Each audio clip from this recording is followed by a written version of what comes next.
Hey guys, welcome back to my channel. Today I am doing a midweek plan with me in my mini happy planner. And as you guys know, I just started using this, switching from the Hobonichi.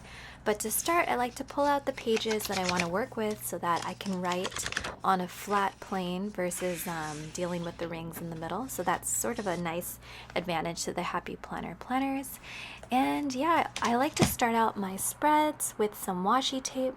So since autumn is next week, apparently, I decided to go with kind of like a fall themed spread, and you'll see that I'll choose kind of fall themed colors to coordinate with these washi tapes. So when I think of fall, I think of plaid and flannels, and so this washi tape definitely inspired that.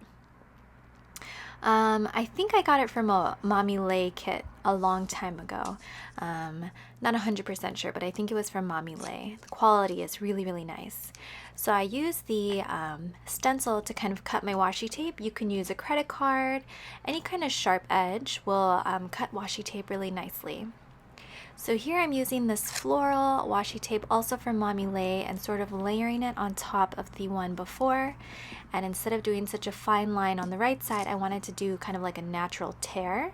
So it looks like it continues from the left to the right from one whole piece.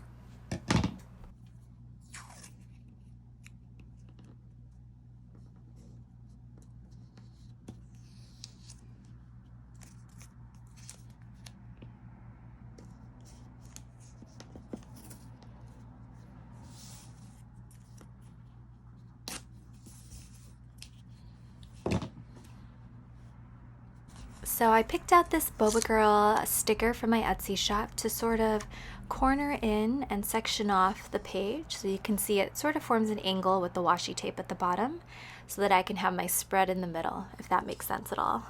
But today I'm mostly going to be planning with my stencils, some mild liners, a Tombow brush pen, and my Copic multi-liner in the size 0.3.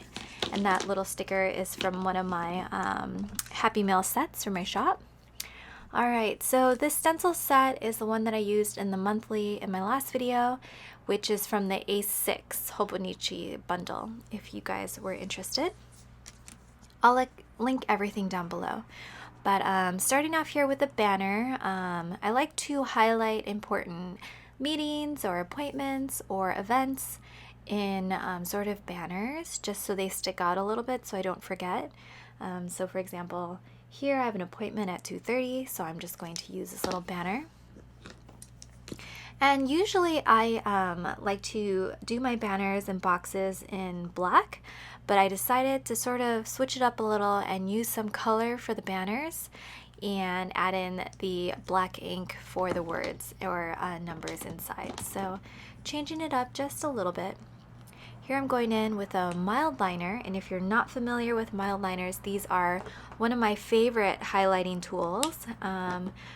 I guess in terms of a highlighter, it differs slightly in that it has more colors, and I feel like the pigment is a little bit more than your traditional highlighter, but they're really nice if you want to layer something on top of it.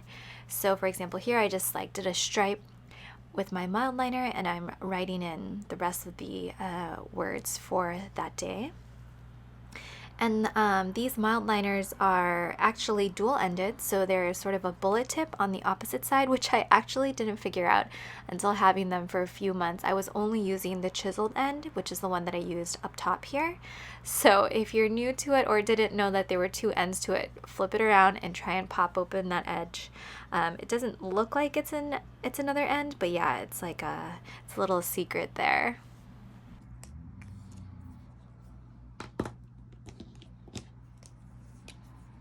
So for my work day, I decided it would be really cute to make little circles with the blue mild liner and then fill in the word work with my Copic multi-liner on top. So to kind of change it up a little versus just writing work day. And on Tuesdays, I'm in the office. So I wrote that down and just adding in some notes underneath. And so it's really nice. Add in just a mild liner and a pen. You can do a lot to your spreads. adding in boxes. You can use a ruler too. You don't necessarily need a stencil, but I just think it's so much easier for myself to create even boxes and banners and such in different shapes without having to like measure out stuff. So that's sort of how I came up with the stencils in my shop years ago. It was to help myself plan. That's actually how it all started. I made the stencils because I was having a hard time lining all these boxes up, or it was taking just too much time. And so I had filmed a video a long time ago showcasing how I was like planning, and then a bunch of you guys asked, oh, where did you get that? And that's how I was like, oh, I made it myself, and decided to open an Etsy shop. So that's kind of how it all started. But anyway, back to the planning. Yeah, in this set I've got a bunch of different shapes: circles, triangles, banners, hearts. So I decided to do a little heart here for the picnic that I had in the afternoon. So for the Happy Planner, I think they come in horizontal planning, like layouts, or vertical. And the one I'm planning on is a vertical one. As you can see, the days are in a row on top, and then basically the days are laid out in columns. And so for me, you don't necessarily have to do it, but I sort of do like the first top section as like morning, and the middle section as like afternoon, and then the bottom is the evening plans. And you'll see I'm just adding a little drop box here to create some depth to that little box.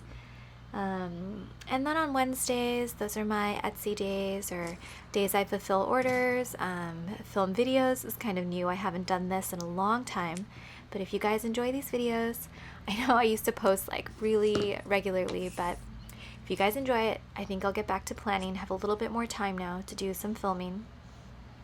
And I'm really excited about this new planner. So if you guys are still using the Hobonichi, you can still plan along with me here, but I think I just needed a change, like something new. I sort of hit this planning like funk, I don't know, where I like wasn't planning as regularly as I'd like, and I just felt like I was so used to the same layout. So yeah, I'm really excited about this planner. I'm happy with the size as well. I feel like this is a manageable size. Sometimes when it's too big, it's a little overwhelming, but yeah, I'm happy with this. So I noticed some of the Michaels were actually sold out of their mini Happy Planners, so I found some on Amazon, which I linked into my storefront page, and I'll put that down below in case you wanted to check out. And I incorrectly said this was an 18-month planner in my last video. It's actually only about a year, so it starts June or July of 2021 to, let's see here, June of 2022. So a full year, and then I think that's a good amount of time. I think when it gets too bulky and too big, it's a little overwhelming. Sort of like I bought this 5-year Hobonichi planner thinking, oh my gosh, I'm going to plan every single day because it's a daily planner, and you can kind of track what you were doing each year on the same page. So like January 1st, it shows like 2021, 2022 through 2026, I guess, because it's 5 years.